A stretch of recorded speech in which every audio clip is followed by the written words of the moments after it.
Here's how you create a quiz in Google Forms. So I've already started a Google form and I've put in the usual first name and last name.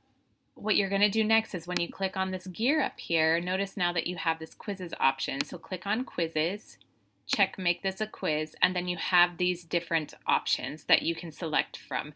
I'm going to keep it immediately after each submission, and I actually do want my respondents to see all these things. So I'm just going to click on save. And actually what I should have done was I should have gone back over to general. So if you forget, you can always go back up to that gear. When I create a quiz, a best practice would be to collect email addresses, because then students don't have to type in their email addresses, which I found they don't mean to, but they often type them in incorrectly. Just going to click save.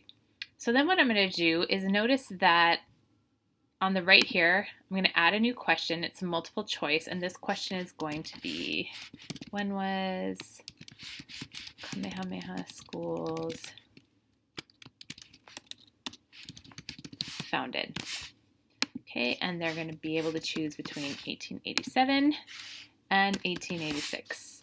Oh, and 1987 and 1986. Why not? Okay, now here's what you have here is now you have this little answer key. So you click on answer key and you say which answer is correct. So the correct answer is 1887. I can use these arrows to assign the points, or I could just type them in. I could even give answer feedback. So if I click on here, you can see for incorrect answers I could say something, and for correct answers I could say something. I'm not going to say anything for the sake of time for now, but you could do that when you make your quiz. Okay, so I'm going to add one more question, and I'm going to say, who founded Kamehameha? So the answer is going to be Kamehameha, or the choices. Kamehameha the Great, or Bernice Pauahi Bishop. Okay, and again, I'm going to click on answer key. I'm going to select the correct answer, and then I'm going to be done. So now what I'm going to do is I'm going to go through and I'm going to answer some of these questions. So I'm going to click on the preview button. Okay, I'm going to put my name in. And I'm going to choose the correct answer.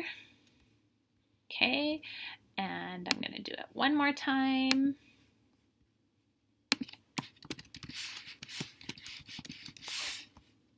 And this time I'm going to get the answer, one of the answers wrong, and I'm going to click submit. Now I want to point something out. Notice when I click submit, I now can view my score. So when I view my score, I can see, oops, I got this one wrong, and it shows the correct answer, and then I can see that I got this one correct. So it's really great for formative assessment. But what's even cooler is if you go back into the form and you go to responses, I can actually see as a whole how my class did on these questions.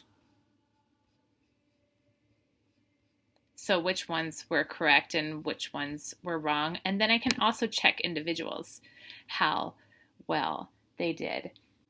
Now to have the scores emailed, you just click on summary, and then you go down here where it says release scores. So I'm going to click on release score, and it says, who do you want to release them to? Well, I want to release them to all three of me.